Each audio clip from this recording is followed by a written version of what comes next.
한 주간의 법조계 이슈를 짚어보고 앞으로 어떻게 될지 앞으로에서 알아보도록 하겠습니다. 여자 신입생의 외모를 평가하던 대학교 선배가 초등학교 교사가 됐습니다. 이 초등교사 임용 후 징계한 건 위법이라는 대법원 판결이 나왔는데 어떤 이유에서인지 알아보도록 하고요.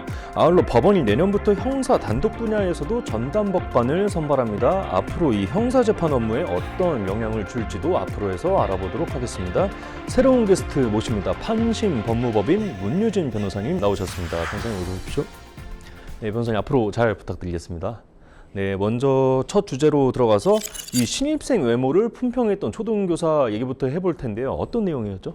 네, 서울교대에서는 조금 악습이 있었다고 해요. 네. 소위 남자 대면식이라는 건데요. 이 졸업생과 이 재학생들, 남자들이 모여서 이 신입생, 들어왔던 여학생들의 얼굴에 대해서 품평하는 자리가 있었다고 합니다.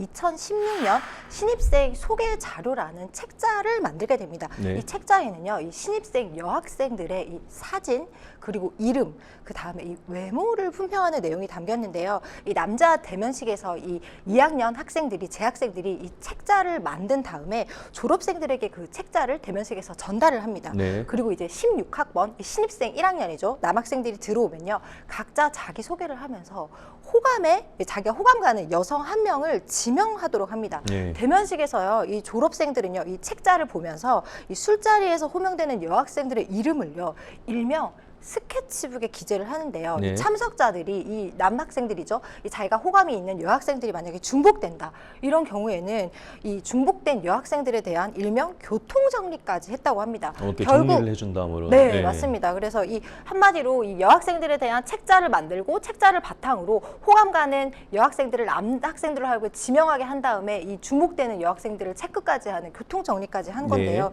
A씨는 이 남자 대면식에서 사용하기 위해서 이 만들어진 이 책자를 만드는 제작하였다는 이유로요. 2020년, 그러니까 2016년에 이 책자를 만들고 4년이 지난 2020년에 견책 처분을 받게 되는데요. 네. 이에 대해서 A씨가 이 견책 처분을 취소해달라고 행정소송을 제기하게 됩니다. 네, 그 방금 변호사님 말씀해주신 것처럼 이 소개 자료 책자에는 이 신입생 여학생의 얼굴이 무슨 상이다 뭐 이런 내용까지 담겨져 있었다고 하는데 어떻게 보면 이게 성희롱 같은데 성희롱 맞습니까?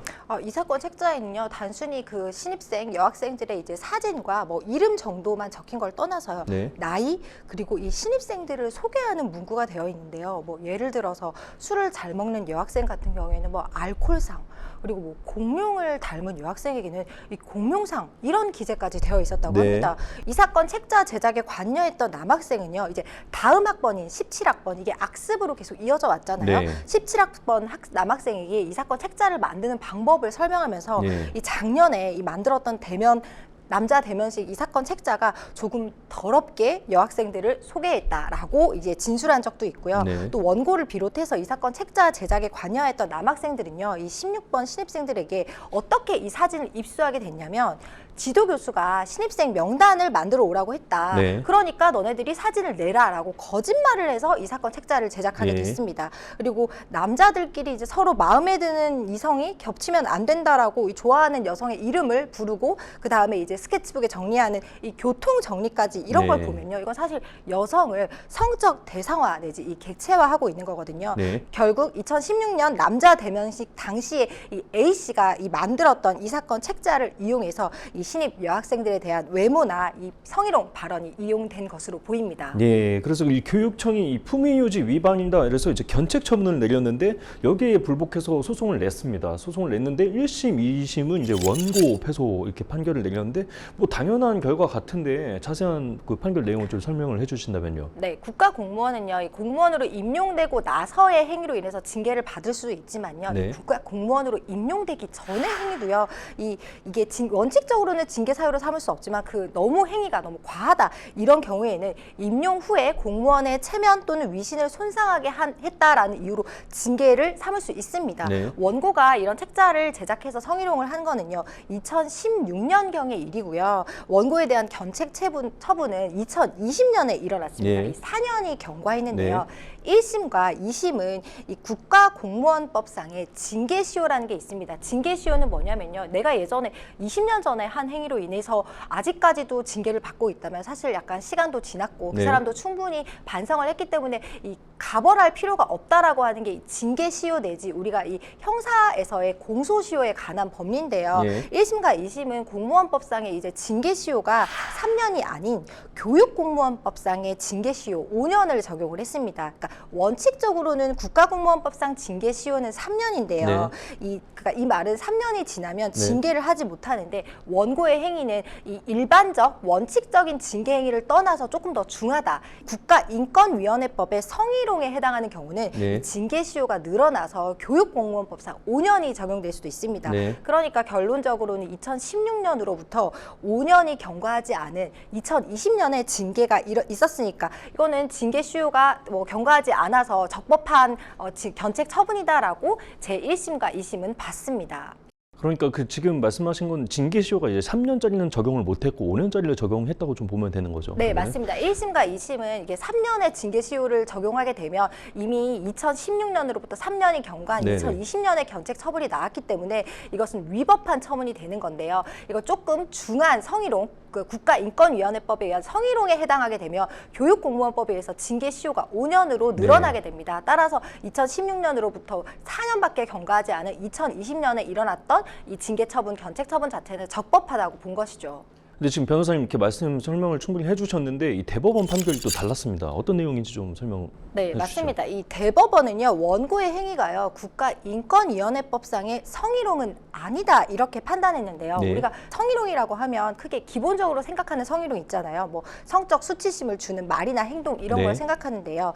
교육공무원법에서 이 징계시효를 5년으로 정한 성희롱은요, 이렇게 사전적 의미의 성희롱이 아니라요, 조금 더 좁은, 그러니까 가벌성이 좀 더 있는 성희롱이라고 보면 됩니다. 이 요건을 뭐를 요하냐면요, 성희롱을 한 A 씨가 이 당시에 성희롱을 한 때에 공공기관의 종사자, 사용자 또는 근로자라는 조건이 요구가 됩니다. 그런데 원고가 당시 뭐 교대, 서울교대에 재학하긴 했지만 사실 대학생. 사용자라기보다는 근로자 뭐 이런 건 아니어서 이 대법원은 국가인권위원회법에 따른 성희롱은 아니다. 일반적 성희롱은 맞지만 이 국가인권위원회법에 따른 성희롱은 아니라서 결국 5년이 아니라 일반 국가공무원법에 따른 시효 3년이 적용된다고 보면 2016년으로부터 이게 5년이 경과하지 않은 3년은 경과한 이 2020년의 견책 처분 자체는 3년이 경과했기 때문에 부적법하다. 이 시효, 징계 시효를 지난 징계 견책이기 때문에 취소해야 된다라는 판결을 하게 됐습니다. 네, 일단 그래서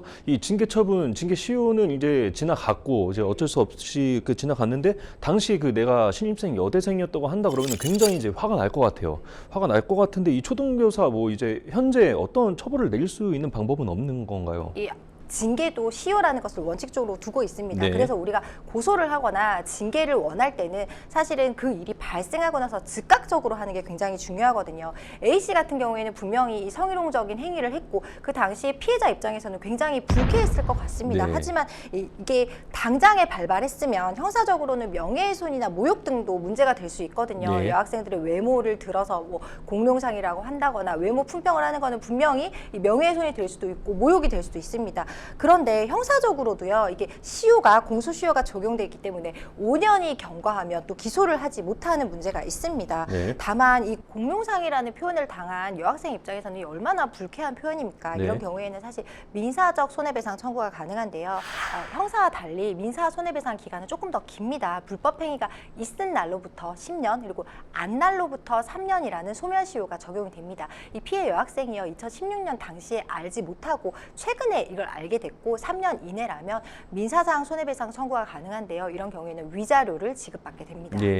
이번 주제 여기까지 듣고 다음 주제로 넘어가 보도록 하겠습니다. 법원이 전담법관 선발 분야를 형사사건까지 확대를 했습니다. 종전에는 이 전담법관을 민사사건에만 반영을 했었는데 형사사건까지 확대한 이유, 변호사님 어떤 이유에서 확대한 거죠? 네, 그 2012년에 전담법관 제도가 도입이 됐는데요. 그 재판을 담당하는데 이 특정 재판만을 담당하는 법관을 인용하게 되는 겁니다. 원래는 이제 법관이 인용되게 되면 이 특정 재판을 담당하는 게 아니라 이제 매해 바뀌거든요. 사무분담이 뭐 민사 항소도 했다가 그 다음에는 뭐 형사 항소했다가 그 다음에 뭐 민사 합의했다가 뭐 행정 합의했다가 뭐 가사 합의했다가 판사들은 이제 사무분담에 누가 더 그러니까 원하는 사무분담이 있을 수 있잖아요. 이 평등과 공평을 굉장히 중요하게 생각하기 때문에 대부분 그 전에 담당했던 사무분담에서 배제되고 하지 않았던 어떤 사무분담을 공평하게 하는 것이 보통의 법원의 사무분담입니다. 네. 하지만 전담법관 제도는요, 처음부터 이 특정을 해가지고 너는 민사 전담만 해라, 소액만 전담해라, 아, 이렇게 뽑는 것이 전담법관 제도입니다. 네. 전담법관을 뽑을 때는 이제 사법연수원 출신 판사들과 좀 달리 네. 이제 법조 경력 15년 이상을 요구하는 이런 조건이 있었는데요. 이것이 이제 2013년 제도 시행 이후에 이제 총 29명까지 전담법관이 이제 선발이 돼서 한 20명 정도가 전담법관으로 활동을 해왔습니다. 네. 대법원이 2025년부터는 이 민사 단독뿐만 아니라 형사 단독만을 담당하는 전담법관을 뽑기로 했습니다. 네. 이것은 법원의 현재 판사 수도 굉장히 부족하고 인력이 부족한 가운데 이 형사 단독 사건은 합의와 다르게 이 한 명의 판사만 관여하기 때문에 조금 더 조금 가벼운 사건, 그러니까 비교적으로 중한형이 예상되는 사건이 아니라 조금 이 간단한 사건이 네. 많거든요. 이런 것을 서면으로 처리할 수 있는 약식 명령이라던가 이런 재판부에 한해서는 네. 이 15년 이상의 법조 경력을 요구하는 전담법관 제도로서 좀 법원들의 이제 판사의 인력난을 좀 해소할 것으로 네. 예상이 됩니다. 그 어떤 충족 요건이 있어야 되는지 좀 궁금한데요. 네, 이제 2025년 4월 1일 기준으로요. 네. 법조 경력 20년을 요구하는데요. 이 법조 경력이라는 것은 뭐 다른 뭐 변호사로 활동을 했다던가 뭐 검사로 활동을 했다던가 어쨌든 변호사가 되고 나서부터 활동한 경력이 20년 이상일 것을 요구하기 때문에 적어도 연륜이 조금 있는 그런 변호사가 이제 뭐 판사로 임명된다고 볼 수 있겠죠. 네. 뭐 여러분들 예전에 시대에는 뭐 그런 말 들어봤을 거예요. 3당 사락, 우리 때 그런 말 있었거든요. 아, 예. 3시간 자면 붙고 4시간 자면 떨어집니다. 아, 네. 이 옛날에 이제 사법시험 세대인데요. 네. 예전에 이 경력법관제입니다. 이제 우리 옛날 어르신들이 많이 알고 있는 네. 경력법관제가요. 이 사법시험, 이 3당 사락을 통과한 네. 이 사법시험을 통과한 사람들이 사법연수원을 수료하고요. 이 젊은 법조인으로 바로 판사를 임관을 했던 것이 예전 시대입니다. 저도 사실 예. 49회 사법시험을 통과해서 이제 사법시험 후에 바로 판사로 임관된 케이스인데요. 네. 요즘 조금 바뀌었습니다. 이 로스쿨 제도가 도입되고 나서요. 이 단계적 법조 일원화 계획에 따라서 예전에는 사시보고 연수원 졸업하면 바로 판사를 임관했던 네. 반해서 요즘에는 법조 경력을, 그러니까 뭐 변호사로 활동을 하든 검사로 활동을 하든 네가 조금 법조에서 사회를 좀 경험해 보고 나서 판사로 너를 선발하겠다라는 제도로 조금 바뀌었습니다. 법조 경력 15년, 뭐 20년이 되시는 분들이 이제 오게 되면 주로 서면 재판이라든지 조금 간단한 약식 재판이라든지 또는 뭐 이제 저희가 많이 하는 것 중에 하나가 소액 재판이 있는데요. 그런 경우에는 뭐 되게 어려운 사건이라기보다는 액수 자체가 작기 때문에 이제 당사자 소송도 많고 일반인이랑 아무래도 이 당사자와 조금 컨택이 많은 그런 업무를 맡기는 것으로 이 법조 경력을 가진 15년, 20년을 네. 가진 분들을 하는 것 자체가 이 재판에서 이제 요구하는 게 되게 어려운 법리에 대한 최전선에서 뛴다기보다는 아무래도 일반인들과 그러니까 밀접한 네. 이 선실 감각이 조금 있는 분들, 네. 연륜이 있는 분들을 판사로 뭐 임용하겠다는 그런 뜻으로 보입니다. 네, 이 변호사님도 이 3당 사락을 초월한 이 법관 출신이시지 않습니까? 형사 사건도 그때 많이 맡으셨던 걸로 알고 있는데 당시 이 일이 얼마나 힘드셨는지 이런 것도 조금 말씀해 주시면 좋을 것 같아요. 정말 형사 재판은 판사로서는 정말 힘듭니다.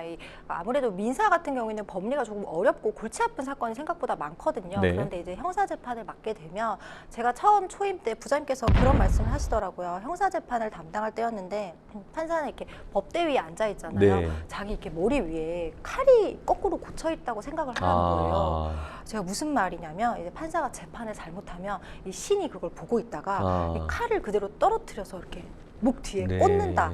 이렇게 말씀을 하신데 제가 예. 정말 간담이 서늘하더라고요. 네. 그 말은 우리가 이제 남의 인신이잖아요. 구속을 할 수도 있고 남을 석방시킬 수 있는 엄청난 권한을 판사가 가지고 있잖아요. 네. 이렇게 막중한 권한을 가진다는 게 얼마나 이제 신중하고 어깨가 무거운 일이라는 일을 사실 느껴지는 일인데요. 네. 그러다 보니까 판사님들 중에서도 뭐 저도 그랬고 형사 재판을 맡을 때는 대부분 막 이렇게 약간 사람이 위축돼 있고 네. 오히려 되게 어깨가 무거워서 예. 힘들어하고 표정이 안 좋거든요. 근데 민사 재판을 맡게 되면 얼굴이 살짝 펴니다. 그런 게 예. 있고 그래서 대부분의 판사들은요 이 형사 재판을 이 심적으로 조금 무거워하고 힘들어합니다. 네. 그리고 판사도 사람인데 이 피고인을 구속할 때요 피고인만 보는 게 아니라 피고인의 가족들 뭐 처라든지 또는 아이들까지 나와서 방청석에서 막 예. 탄원을 바라면서 우는 경우가 있어요. 네. 그럴 때 이 피고인을 구속할 때 마음이 사실 굉장히 좀 무겁고 힘들거든요. 그래서 이제 판사도 그런 면에서도 형사 재판이 좀 많이 네. 힘들어하고요. 또 지방 근무 당시에는 저는 뭐 그런 일도 있었어요. 지방 근무할 때 동료 판사님이 아이를 데리고 택시를 탔는데 네. 갑자기 택시 기사가 누구누구 판사님 안녕하세요 인사를 하더라는 거예요. 그래서 뭐지? 라고 했더니 자기가 그 판사님이 담당했던 사건의 피고인이었다는 거예요. 그때 아이까지 데리고 있는데 정말 약간 내가 이 사람을 엄벌에 처했나? 예. 그 순간 그런 생각을 하게 되더라는 거예요. 그래서 판사들은 이렇게 사람의 인신을 구속할 수 있는 사실 막중한 권한을 지닌 만큼 형사 재판 자체가 굉장히 무겁게 느껴지는 업무 사무분담이긴 합니다. 네, 오늘 여기까지 듣고요. 한 주간의 법조계 이슈와 전망을 알아보는 앞으로도 문유진 변호사님과 함께하겠습니다. 변호사님 오늘 좋은 말씀 감사합니다.